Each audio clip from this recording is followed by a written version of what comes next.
Sup everyone, this is Elijah with the Rideshare Guy, and in this video I'm going to be showing y'all an in-depth tutorial on how to complete a delivery using the Doordash app. As some of you may know, there are different types of delivery that you can now take on Doordash, ranging from food delivery, all the way to grocery delivery, all the way to delivering alcohol. Each one of them involves a slightly different process, but don't worry, we'll be going through each scenario with a tangible visual example so you can see how to complete a delivery as a Doordash driver. Let's go ahead and get started. You'll want to start off by opening the Doordash app up. If you haven't signed up for Doordash yet, you can do so using the link in the description below. Once you've signed up as a Dasher, you'll eventually be taken to the home screen. While we're on this screen, let's go ahead and cover exactly what all this means because it might be a little overwhelming if this is your first time seeing it. The total money that you've made throughout the week will be shown at the top of the screen. The little message icon in the top right hand corner is a place where you can find messages between you and the customers you're dropping food off for. It only shows messages from your most recent delivery, usually within an hour or two time span. After that, the box empties because it's just not relevant to you as a Dasher anymore. The bell icon right next to the message icon is a place for notifications in case Doordash is trying to get in contact with you about something. As you can see, I don't have any, so that's why it's empty. The shield icon in the bottom right hand of the corner is actually the safety button. If you click on it, it brings up some safety tools that are good to know about. If you ever feel like you're in any kind of danger, you can just swipe the button at the bottom of the screen and the app will call 911 for you. You can also share your location with Doordash or report a safety issue here just by clicking on the buttons. Now that we've covered some of the icons on the screen, let's actually cover the map itself and the concept of getting started delivering with Doordash. If you zoom out on the map, which you can use your fingers to do on any phone, you'll see what's known as Doordash zones. A Doordash zone is simply a section of the map that you can dash in. Zones are divided based on demand and other factors that Doordash has taken into consideration to create that zone. The time that you see attached to each zone is simply the estimated time it will take before you receive a delivery at that zone. Keep in mind this is just an estimated time. That doesn't mean it'll take that time. You could choose Dash Now and receive an order in 2 minutes even though it's saying the average is 10 minutes, or you can click Dash Now and it might take 13 minutes for you to receive an order. It's just a rough estimate. The color of the zone represents exactly how busy that zone is. So if we move to an area that is less busy, like let's say this zone, you'll see that it's grayed out. That means that it's not that busy there at the moment. And when things are really busy in the area, the color will start to change from normal red to a darker red, which shows that it's extremely busy. Next, let's cover the biggest thing that you're watching this tutorial for, which is how exactly do you get paid? So Doordash has two working models when it comes to paying you as a Dasher. There's getting paid by offer, then there's getting paid by time. The default setting is to get paid by offer, but if you want to, you can change this to get paid by time. This is toggled by the time icon in the left-hand side of the screen that's kind of in the middle. If you click it, this will switch the model so that you'll get paid for your time instead of getting paid per offer. Click on Got It, and it lets you know the current amount that you'll be getting paid per hour in this model. I don't personally recommend this model though because there are offers that pay more than how much you're getting paid per hour that you have the opportunity to take. But if you're locked into this per hour stuff, you won't make that extra money. So I highly recommend that you just stick with the getting paid per offer. If you want to turn off the getting paid by time, just click that time icon again, and it switches you back to getting paid per offer. Next, we'll cover the menu icon that's in the top left-hand corner. Once you click on it, you'll see a few different things that we're going to break down. First off, you have the option to schedule a dash. This means that you can go through the various cities in your Metroplex, and it'll show exactly what times are available for you to schedule a dash. This used to be more important back in the day because if a zone wasn't busy, you didn't have the option to dash unless you were scheduled. This time around, you can dash even if the area is not busy, but it's still good to know that you can schedule a dash should you desire. The wrench icon in the top right hand corner will allow you to change your vehicle as well as the different cities that you can dash in. I have all of them selected because why wouldn't I? If I find myself in that city, I want the option to dash. But it's important to know that you can turn this off if you want. Clicking on the question mark in the top right hand corner, this is where you can get some general help when it comes to DoorDash and any kind of issues that you're bumping into. There's another way to ask for help, but it's good to know that you can do it here if needed. The next icon is the account button. This is the place where you can make changes to your account or to your profile as needed. If you click on your profile, this allows you to update things such as your phone number, email, or address. If you click on the red card icon, this will take you to a place where you can either set up a digital red card or request a physical red card. Although if you have a phone, a physical red card isn't really required. You might be wondering exactly what is a red card. This is the card that you'll use in certain situations to pay for an order that you're picking up for delivery. These type of orders are very rare nowadays. Most of the time, everything is already taken care of for you. You just go in and pick up the food. But there are some orders that will require you to pay using DoorDash's red card. Next, if you click on the app settings, this allows you to change key settings. Let's go through them now. The default navigation is usually Google Maps. With DoorDash, I personally prefer to use Waze, so I changed it to Waze. You can change the app language setting here. If you scroll down, you see the option that says Delivery Preferences. You have the options to accept cash on deliveries. I have never done this and I don't recommend people do it because I think it complicates something that should be relatively simple, so I have that toggled off. But if you did want to turn that on, it may increase the amount of deliveries you receive because that opens you up to offers from customers that are paying cash. If you click on the options where it says safety, this kind of goes back to the 911 button that we talked about before. This is just another place in the app that you can select those options from. Keep scrolling down. You have the option to use the floating dash widget. What that is this little circular icon that will pop up on the screen when you're using other apps. All you have to do is click on it and it'll take you back to the DoorDash app. So it's a little more convenient. I think it's more intrusive though, so that's why I have it toggled off, but it's there if you want to use it. Next, it has notifications. You have the option for the DoorDash app to notify you if there's a certain promo going on or special challenges or rewards. I don't personally want that at this time, so I have it turned off. But if you want to turn it on, you can, and you'll receive an update via an app notification when there's some kind of promo or reward that's going on. Lastly, you have the option to change the theme of the app. Right now we're in dark mode because I tend to dash a lot in the evenings, and the bright screen in a dark car is just kind of jarring. So I have dark mode enabled, but you can go back and forth between the two. For example, if I click light mode, everything is changed to light. And if I go back and turn it back to dark mode, which is what I prefer, everything goes dark. Lastly, the application information about the network, about and software license. That's stuff about the app that is just administrative stuff that isn't really relevant to us as dashers.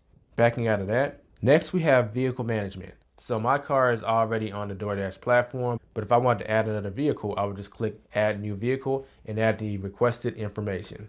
And lastly, if you click on log out, you have the option to log out of the app. But if you want to use the app again, you'll have to sign in again, so keep that in mind. Next, let's cover the rating system. If you click on ratings, this will show you all the stats that DoorDash is keeping track of. Let's cover exactly how they affect you now. You see overall Dasher rating and it says improved to 60 for silver status. If you click on learn more, you'll see there's different types of statuses. A normal status is when you don't have any of these. Then you see silver, gold, platinum. To keep this simple, the higher your status, the more offers that DoorDash is going to send you. Next, let's go over the ratings. Keep in mind that the only ratings that really matter in terms of keeping you on the platform is the completion rating and the customer rating. Those are the ones that if they get too low, you're at risk of deactivation. You want to keep your completion rating generally above 80% because if your completion rating drops under 80%, then that's when you're at serious risk for deactivation. And if your customer rating drops below a 4.4, that's when you're at risk for deactivation. The other ratings such as acceptance rate, on-time rating, etc., those are more relevant towards if you're trying to reach platinum status and qualify for getting more orders with DoorDash. But they're not really relevant in terms of keeping you on the platform so you don't get deactivated. Since this is always changing, for more update information on the different statuses that you can have as a dasher, click the link in the description. That will take you to the DoorDash article that has the most up-to-date information on what kind of promos they have going on with that category. Next, you can check your earnings for the week by clicking on the earnings button. This will let you know how much you've earned this week as well as how long you've dashed. After that, if you click on the Promos tab, this will show you if DoorDash has any promotions going on in your area. This usually takes the form of them adding an extra $1, $2, $3, or $4 per delivery in a given dash zone. You can always check this if you want to see what promos are currently active or what promos are going to be active later in the week. Lastly, if you click on Preferences, this will allow you to choose what delivery options or offers will come to you. If you scroll down, you'll see a few different options. There's Shop and Deliver, which we'll be talking about in another tutorial video because that covers a different process. But if you were interested in that, you would click on it. There's Alcohol Delivery. If you want to deliver alcohol, you click on that. And there's Pizza Delivery. In order to qualify for this, you have to get a pizza bag, and then DoorDash will ask you to take a picture or take a small video proving that you have that bag. Once that's done, your account will be qualified to receive pizza deliveries, which is pretty cool. And finally, if you need help with anything, just click on the Help button, and this will take you to DoorDash's FAQ section. Now that that's done, let's go ahead and go online and start delivering. Once you've started your dash, this screen will appear. The little fire icon in the center of the screen is what DoorDash calls a hotspot. That means that you'll be more likely to receive orders if you head near that hotspot. You can also see the amount of money you've made so far in your current dash in the top right hand corner. Eventually you'll receive a delivery request, which you'll have an option to accept or decline. There are 3 types of orders that you can receive on DoorDash.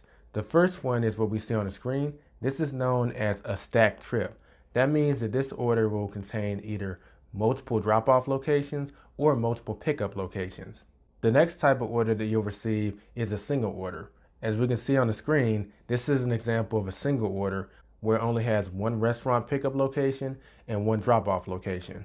The last type of order that you can receive is what's known as a diamond or platinum order. These are the type of orders that you'll receive if you are currently in DoorDash's platinum tier. These orders tend to be higher paying, but your stats have to hit a certain amount before you qualify to receive these orders.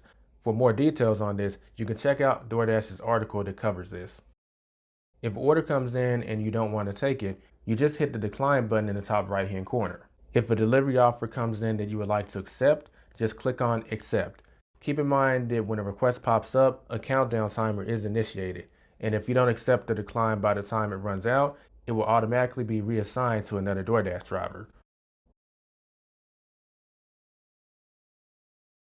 Once you've accepted a trip, you'll see the restaurant details as well as some order details. If at some point you feel like you need to call the restaurant, you just click the phone icon that's on the screen right now. Otherwise, you'll want to hit the directions button and it will pull up the default navigation to begin navigating you to the restaurant. From there, you just head to the pickup location. It's important to note that there are 3 types of delivery experiences that you'll come across when it comes to DoorDash. You can pick up either food from a restaurant, some groceries from the grocery store, or alcohol from certain stores.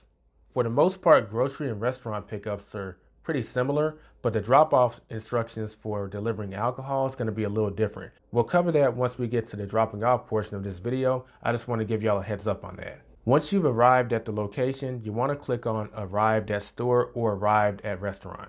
Once there, the order details and the name will be revealed to you. If you're picking up from a grocery store, like let's say Tom Thumb in this example, you want to go into the grocery store and go to customer service to ask where you pick up a DoorDash order. From there, they'll direct you to the place where you need to pick up the order. Most of the time though, you'll be going to the place that you see on the screen. For restaurant and alcohol delivery, you just show the staff the name that you're here to pick up for and they'll give you the order. If at some point you want to know more details about your order, click the wrench icon in the top left-hand corner. This will show you details such as where your drop-off location is going to be.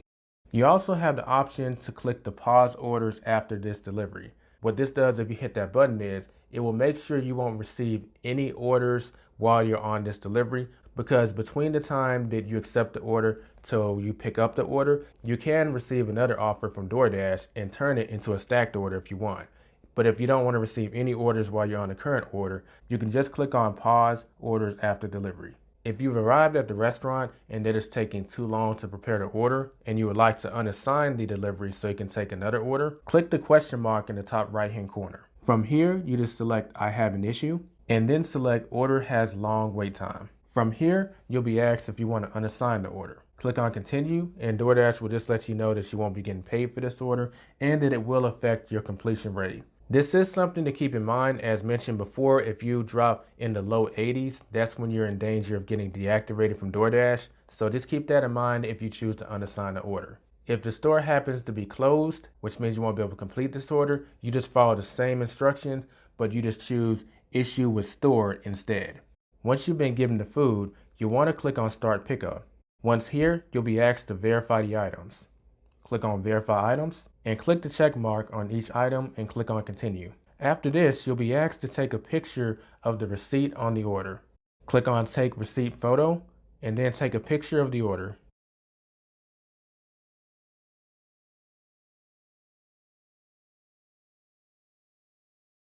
Once this is done, click on Confirm Pickup.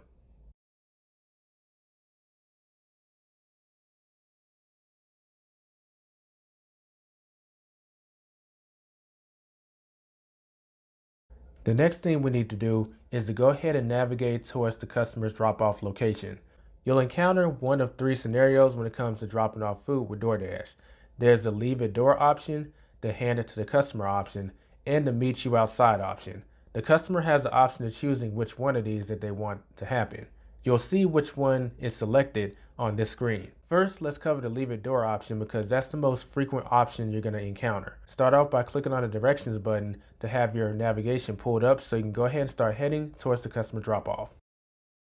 Go ahead and head to the customer's front door. And once you're there, you'll be asked to confirm if you're dropping off the correct order. Click on confirm. You'll then want to leave the food at the customer's door. Some key highlights to take note of. If the customer hasn't left any instructions, it's a good common practice to ring the doorbell and then leave the food at the door. However, keep an eye out for any specific instructions that you'll see on that screen that will let you know if the customer wants the doorbell rung or not. If the customer says they don't want the doorbell rung, then don't do that. Just leave the food. You'll also want to check out whether the customer has a door that pushes outward, and if they do, make sure you leave the food next to the door and not directly in front of it. This way the customer doesn't risk messing up their order just by opening the door once you leave. The next thing you'll need to do is take a photo of where you left the food. Just click on Take Photo, and then the delivery process will be completed.